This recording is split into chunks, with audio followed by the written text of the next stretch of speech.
क्या लगा था नहीं आएंगे, आ गए। ऑडियंस ये वीडियो पूरा देखना। जो बोलते हैं ना बीजेपी क्यों चाहिए बंगाल में, ये वीडियो पूरा देखना। अच्छा लगे लाइक साবस्क्राइब।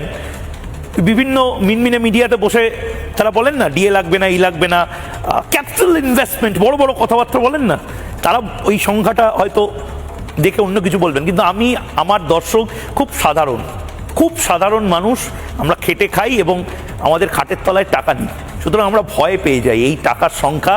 পিসিআর আমাকে যে টাকার সংখ্যা দেখাতে বলছে ফুল স্ক্রিনে তাও দেখাই, অনেকগুলো শূন্য আছে। দেখুন এই মুহূর্তে যেই মুহূর্তে চা বিক্রি করছেন, যে এই মুহূর্তে দোকানে বসে রয়েছেন, যে এই মুহূর্তে জবাব চাই বাংলা অন্যান্য অনেকের সাথে বসে দেখছেন গ্রামে গ্রামে, এই সংখ্যাটা দেখুন কতগুলো শূন্য দেখুন, 7, 9 শূন্য, তারপর 3টে শূন্য, তারপর আরো 7টা শূন্য, মানে 0 0 0 0 0 করে প্রায় 10টা শূন্য। 7,90,000 কোটি টাকা,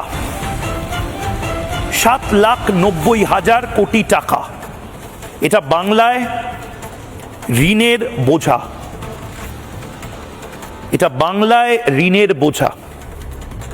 অর্থাৎ আরেকটা গ্রাফিক্স ফুল ফ্রেমে দেখাবো, মানে এই টাকাটা মমতা বন্দ্যোপাধ্যায় আজকে চলে গেলেও বিজেপিকে এসে দিতে হবে। কালকে যদি মোহাম্মদ সেলিম এবং হুমায়ুন কবির একসাথে, যদি মুখ্যমন্ত্রী ডেপুটি মুখ্যমন্ত্রী, আমার ধারণা মোহাম্মদ সেলিমকেই ডেপুটি মুখ্যমন্ত্রী হয়তো করবেন হুমায়ুন কবির, সেই স্বপ্নটাই দেখছেন, তারা এলেও এই টাকাটাই শোধ করতে হবে। মানে এটা সমাজতান্ত্রিক বিপ্লব করলে এই টাকাটা উড়ে যাবে না, এই টাকাটা দিতে হবে। আর আমরা যারা চলছি ফিরছি, আমরা যারা মমতা বন্দ্যোপাধ্যায় জিন্দাবাদ বলছি, আমরা যারা প্রতি মুহূর্তে ভাবছি মমতা বন্দ্যোপাধ্যায় সব ম্যানেজ করে নেবেন, কিচ্ছু ম্যানেজ হবে না তৃণমূল কংগ্রেসের। একজন আমার মাথায়, আপনার মাথায়, প্রত্যেকের মাথায় কত টাকা করে ঋণের বোঝা এই মুহূর্তে, সেই গ্রাফিক্সটাও দেখি ফুল ফ্রেমে।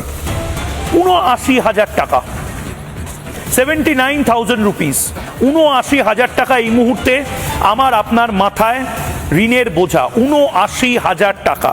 আর গোটা বাংলা এই মুহূর্তে 7,90,000 কোটি টাকা ঋণের বোঝা।